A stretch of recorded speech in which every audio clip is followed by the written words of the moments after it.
తెలంగాణలో పంచాయతీ ఎన్నికలకు సర్వం సిద్ధమైంది. ఏ క్షణమైన ఎన్నికల షెడ్యూల్ విడుదలయ్యే ఛాన్స్ ఉంది. ఇప్పటికే రిజర్వేషన్ల ప్రక్రియ పూర్తి చేశారు. జిల్లాల వారీగా కలెక్టర్లు గెజెట్ ప్రచురించారు. డిసెంబర్లో 3 విడతల్లో ఎన్నికల నిర్వహణకు రాష్ట్ర ఎన్నికల సంఘం ఏర్పాట్లు చేస్తోంది.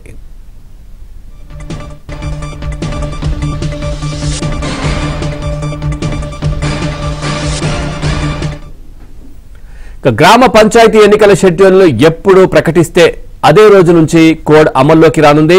ఈ నేపథ్యంలోనే సంక్షేమ పథకాల అమలును సర్కార్ వేగవంతం చేసింది. రాష్ట్రంలోని స్వయం సహాయక సంఘాల మహిళలందరికీ చీరల పంపిణీ కార్యక్రమాన్ని ఇవాళ సాయంత్రం లోపు పూర్తి చేయాలని నిర్ణయించింది. ఇక హెచ్హెచ్జి సంఘాలకు వడ్డీ లేని రుణ పథకం కింద మహిళలకు గతంలో చెల్లించిన వడ్డీ మొత్తాన్ని తిరిగి చెల్లించే ప్రక్రియను సైతం పూర్తి చేయాలని సర్కార్ నిర్దేశించింది. ఇక వడ్డీ మాఫీ మొత్తాన్ని ఇవాళ సాయంత్రం లోపు హెచ్హెచ్జి మహిళల ఖాతాల్లో జమ చేసేందుకు క్షేత్రస్థాయి అధికారులు మల్లగుల్లాలు పడుతున్నారు.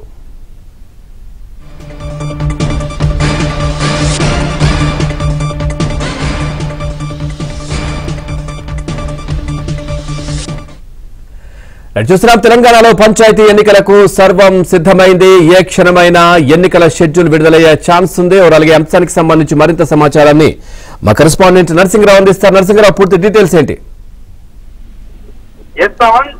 పంచాయతీ ఎన్నికలకు సర్వం సిద్ధమైంది. ఇటు ప్రభుత్వ పరంగా చేయాల్సినటువంటి కసరత్తునంతా పూర్తి చేసింది. పనులన్నింటినీ కూడా పూర్తి చేసేసింది.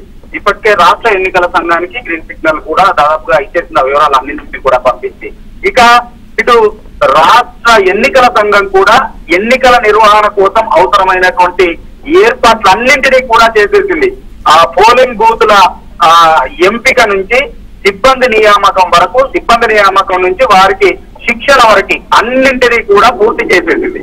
సో ఈ నేపథ్యంలో ఏ క్షణమైనా కానీ ఎన్నికల షెడ్యూల్ విడుదలయ్యేటువంటి అవకాశం ఉంది. వాస్తవానికి ఎన్నికలు నిర్వహించడానికి మొదటి నుంచి కూడా 42% రిజర్వేషన్లతో ఎన్నికలకు వెళ్ళాలి అని చెప్పి రాష్ట్ర ప్రభుత్వము భావించింది. అందుకోసము మొదటగా చట్టం తీసుకురావాలని ప్రయత్నం చేసింది. ఆ తర్వాత ఆర్డినెన్స్ తీసుకొచ్చేటువంటి ప్రయత్నం చేసింది 42% రిజర్వేషన్లతో. సో దాని ప్రకారము వెళ్ళాలని చెప్పి ఏకంగా జీవో తీసుకువచ్చింది. జీవో తీసుకువచ్చి ఎన్నికల షెడ్యూల్ కూడా విడుదలైన తర్వాత హైకోర్టు అభ్యంతరం చెప్పినటువంటి నేపథ్యంలో ఇప్పుడు ఇంకా మళ్ళీ పాత పద్ధతిగా 50% రిజర్వేషన్లు దాటకుండా ఎన్నికలకు వెళ్లాలని చెప్పి డిసైడ్ అయింది. హైకోర్టు కూడా 50% రిజర్వేషన్లకు మించకుండా రిజర్వేషన్లు కల్పించి ఎన్నికలకు వెళ్తే అభ్యంతరం లేదని చెప్పినటువంటి నేపథ్యంలో ప్రభుత్వము ఇక అన్ని ప్రయత్నాలు చేశాం కాబట్టి కేంద్రం నుంచి రావాల్సినటువంటి అనుమతులు రావడం లేదు కాబట్టి ఇక పాత పద్ధతిలో వెళ్లాలని చెప్పి డిసైడ్ అయ్యి ఆ మేరకు పాత పద్ధతిలోనే 50% రిజర్వేషన్లు దాటకుండా ఇప్పటికే మళ్ళీ జీవోను విడుదల చేశారు. ఆ జీవోను జిల్లా కలెక్టర్లకు పంపించారు. జిల్లా కలెక్టర్లు ఆ రిజర్వేషన్లను కూడా ఖరారు చేశారు. సర్పంచ్లు, వార్డు మెంబర్లకు సంబంధించినటువంటి రిజర్వేషన్లను ఖరారు చేశారు. ఆ రిజర్వేషన్ల వివరాలను రాష్ట్ర ప్రభుత్వానికి పంపించారు. జిల్లా కలెక్టర్లు ఎక్కడికక్కడ గెజెట్ నోటిఫికేషన్లు కూడా విడుదల చేశారు. సో ఆ రిజర్వేషన్లకు సంబంధించినటువంటి వివరాలను, గెజెట్ నోటిఫికేషన్ కు సంబంధించినటువంటి వివరాలని రాష్ట్ర ఎన్నికల సంఘానికి రాష్ట్ర ప్రభుత్వం కూడా పంపించేసింది. సో ఈ నేపథ్యంలో ఏ క్షణమైనా కానీ ఎన్నికలకు సంబంధించినటువంటి షెడ్యూల్ విడుదల చేసేందుకు రాష్ట్ర ఎన్నికల సంఘం అయితే సంసిద్ధమైంది. ఇవాళ హైకోర్టులో ఈ ఎన్నికలకు సంబంధించినటువంటి ఆ పిటిషన్ విచారణకు వస్తున్నటువంటి నేపథ్యంలో దానిపైన కూడా ఈ రోజు ఎందుకు పడేటువంటి అవకాశం ఉంది. ఎందుకంటే రాష్ట్ర ఎన్నికల సంఘం ఇప్పటికే తాము ఎన్నికలు నిర్వహించేందుకు సిద్ధంగా ఉన్నామని చెప్పి హైకోర్టుకు తెలిపింది. అదేవిధంగా రాష్ట్ర ఎన్నికల సంఘం కూడా ఎన్నికలు నిర్వహించేందుకు సిద్ధంగా ఉన్నామనేటువంటి విషయాన్ని అటు హైకోర్టుకు తెలిపింది. సో ఈ రోజు హైకోర్టు ఏం చెప్తుంది అనేటువంటిది ఇప్పుడు ఆసక్తిగా మారింది. హైకోర్టు నుంచి కూడా ఈ రోజు ఒక క్లీన్ చీట్ వచ్చేటువంటి క్లియరెన్స్ వచ్చేటువంటి అవకాశం ఉంది. సో ఈ నేపథ్యంలో రేపు కానీ ఏ క్షణమైనా కానీ ఎన్నికల కోడ్ వచ్చేటువంటి అవకాశం ఉంది. అయితే ఈ కోడ్ వచ్చే లోపే సంక్షేమ పథకాలకు సంబంధించి, అభివృద్ధి పథకాలకు సంబంధించి పంపిణీ పూర్తి చేయాలనేటువంటి ఆలోచన రాష్ట్ర ప్రభుత్వం ఉంది. ఇప్పటికే తెలంగాణలోని 1 కోటి మంది మహిళలకి చీరల పంపిణీ కార్యక్రమాన్ని రాష్ట్ర ప్రభుత్వం ప్రారంభించింది. ఈ రోజు సాయంత్రంలోగా ఆ పంపిణీ కార్యక్రమాన్ని పూర్తి చేయాలని చెప్పి డిసైడ్ అయింది. ఇక దాంతో పాటుగా 304 కోట్ల వడ్డీ లేని రుణాన్ని మహిళా స్వయం సహాయక సంఘాలకు అందజేసేటువంటి కార్యక్రమాన్ని ఈ రోజు చేస్తుంది.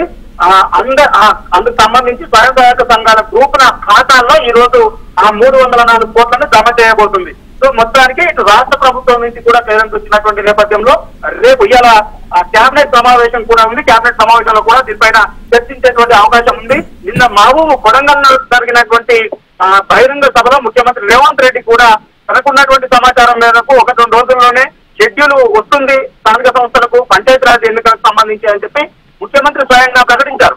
సో ఈ నేపథ్యంలో ఈ పరిణామాలన్నీ చూస్తేనైతే ఏ క్షణమైనా కానీ ఎన్నికలకు సంబంధించినటువంటి షెడ్యూల్ విడుదలయ్యేటువంటి అవకాశం ఉంది. మనకున్నటువంటి సమాచారం మేరకు అయితే రేపు వచ్చేటువంటి అవకాశాలు ఉన్నాయి. డిసెంబర్ 3 విడతల్లో ఈ పంచాయతీ ఎన్నికలు నిర్వహించేందుకు కసరత్తును రాష్ట్ర ఎన్నికల సంఘం పూర్తి చేసింది.